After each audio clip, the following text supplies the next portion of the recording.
À la Philharmonie de Paris, l'Orchestre de Paris reprend le chemin des concerts, mais en petit comité. Ce mercredi 27 mai marquait la reprise des répétitions et des concerts à la Philharmonie de Paris, mais une reprise sur la pointe des pieds, avec de nombreuses mesures de sécurité. Pas de public, 2 mètres de distance entre instruments avant, tissu au sol, pour recueillir les postillons. Avec son premier concert post-confinement, la Philharmonie de Paris a entamé la première étape d'un long retour à la normalité. Dans la grande salle Pierre Boulez, les musiciens de l'Orchestre de Paris répètent dans une ambiance bon enfant entourés de techniciens et d'opérateurs masqués, quelques heures avant la diffusion de la captation sur Arte Concerts et la plateforme Philharmonie Live. Un premier concert post-confinement de l'Orchestre de Paris, avec des œuvres de Strauss et de Wagner à voir sur Arte Concerts. On sourit, on échange des blagues, et on s'amuse même à s'applaudir un peu à la fin de chaque morceau face à une salle vide, excepté pour une poignée de journalistes. Les retrouvailles après 2 mois de confinement, c'est comme si on avait fait une plongée puis, une fois sorti de l'eau, pris une grande bouffée d'air frais, confie à l'agence France Presse Philippe Haïch, premier violon solo qui a suggéré le programme de ce concert à huis clos. Pour ce concert, les musiciens de l'Orchestre de Paris ont interprété 2 œuvres de Wagner, Siegfried et Idylle et la suite de Parsifal, ainsi que l'ouverture du Capriccio de Richard Strauss. À l'instar d'orchestres allemands ou scandinaves, qui en ont déjà fait l'expérience, l'événement s'est plié aux mesures de distanciation et d'hygiène. 1,50 m entre les instruments à cordes, 2 mètres entre les instruments avant, alors que généralement, les violons jouent sur le même pupitre et les corps sont à 80 cm, les uns des autres, pour former la qualité de son du groupe, explique Monsieur Haïch. On a indiqué le cheminement de la circulation, hors plateau. Il y a des lingettes spécifiques pour nettoyer les instruments, les partitions sont des photocopies pour qu'elles ne passent pas de main en main et chacun à son pupitre, précise Laurent Bail, directeur général de la Philharmonie. Si on s'attendait à voir des violonistes et altistes masqués ou des flûtistes portant des visières, il n'en est rien. Ils portent bien un masque hors plateau, mais se sentaient assez en sécurité sur scène, indique-t-il. La cause ?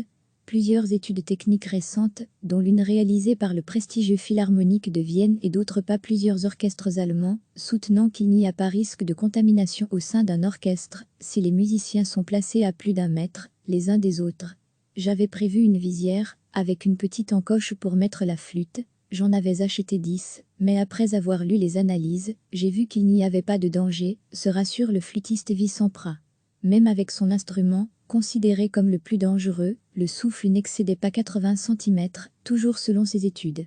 Le programme de ce premier concert a été adapté aux mesures de sécurité, puisqu'il y avait moins de 20 musiciens par morceau, 16 musiciens pour un extrait de l'opéra Parsifal de Wagner, 13 musiciens pour Siegfried et Idylle du même Wagner, et 6 musiciens pour le sextuor de Capriccio de Richard Strauss.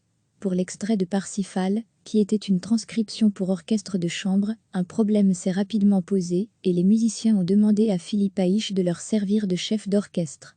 Avec 2 mètres de distance, c'était extrêmement compliqué de garder le contact visuel et auditif entre musiciens, explique-t-il. Dans Parsifal, il y a beaucoup de masse sonore, et c'est compliqué de trouver les repères, renchérit Benoît de Barsony, corniste. C'était assez déstabilisant, ajoute-t-il. La Philharmonie de Paris, qui s'est taillée en 5 ans d'existence, une réputation d'excellence internationale grâce à son acoustique exceptionnelle, va renouveler l'expérience ce jeudi 28 mai avec le violoniste Renaud Capuçon et 22 autres instrumentistes sur les Métamorphoses de Strauss.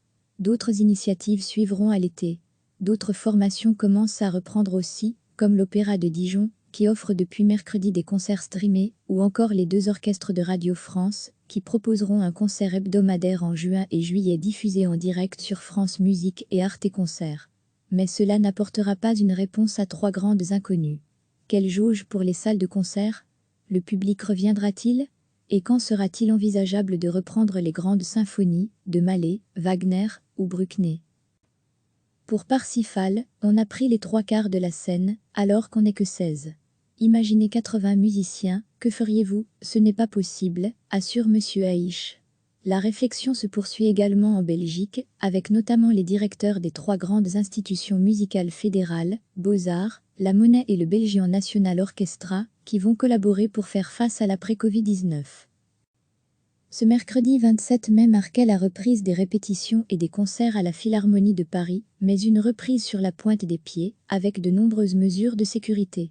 pas de public, 2 mètres de distance entre instruments avant, tissu au sol, pour recueillir les postillons. Avec son premier concert post-confinement, la Philharmonie de Paris a entamé la première étape d'un long retour à la normalité. Dans la grande salle Pierre Boulez, les musiciens de l'Orchestre de Paris répètent dans une ambiance bon enfant entourée de techniciens et d'opérateurs masqués, quelques heures avant la diffusion de la captation sur Arte Concert et la plateforme Philharmonie Live. Un premier concert post-confinement de l'Orchestre de Paris, avec des œuvres de Strauss et de Wagner à voir sur Arte Concert. On sourit, on échange des blagues, et on s'amuse même à s'applaudir un peu à la fin de chaque morceau face à une salle vide, excepté pour une poignée de journalistes. Les retrouvailles après 2 mois de confinement, c'est comme si on avait fait une plongée puis, une fois sorti de l'eau, pris une grande bouffée d'air frais, confie à l'agence France Presse Philippe Haïch, premier violon solo qui a suggéré le programme de ce concert à huis clos. Pour ce concert, les musiciens de l'Orchestre de Paris ont interprété 2 œuvres de Wagner, Siegfried et Idylle et la suite de Parsifal, ainsi que l'ouverture du Capriccio de Richard Strauss. À l'instar d'orchestres allemands ou scandinaves, qui en ont déjà fait l'expérience, l'événement s'est plié aux mesures de distanciation et d'hygiène. 1,50 m entre les instruments à cordes, 2 mètres entre les instruments avant, alors que généralement, les violons jouent sur le même pupitre et les corps sont à 80 cm, les uns des autres, pour former la qualité de son du groupe, explique Monsieur Haïch.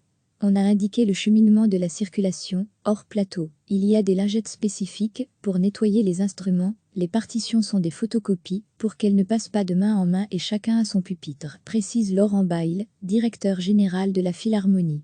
Si on s'attendait à voir des violonistes et altistes masqués ou des flûtistes portant des visières, il n'en est rien. Ils portent bien un masque hors plateau, mais se sentaient assez en sécurité sur scène, indique-t-il. La cause ?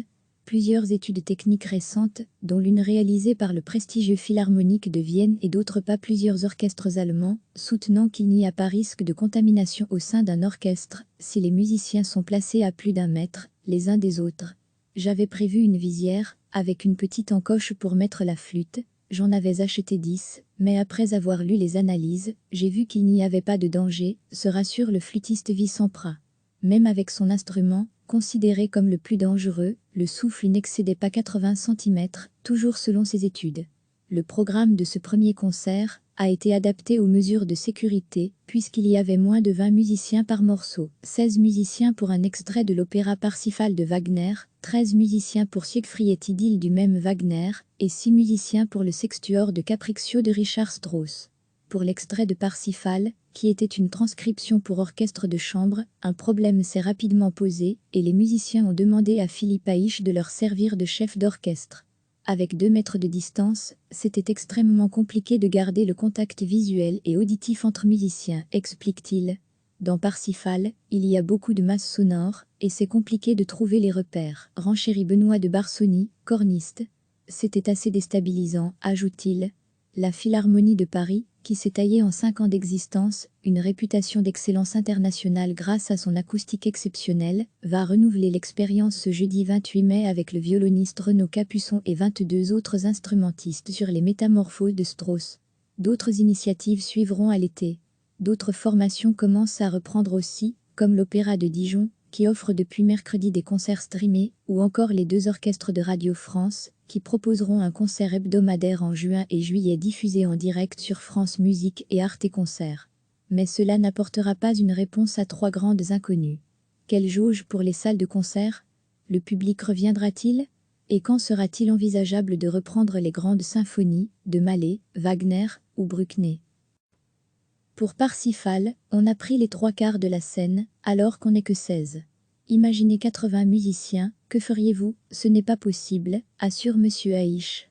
La réflexion se poursuit également en Belgique, avec notamment les directeurs des 3 grandes institutions musicales fédérales, Beaux-Arts, la Monnaie et le Belgian National Orchestra, qui vont collaborer pour faire face à l'après-Covid-19.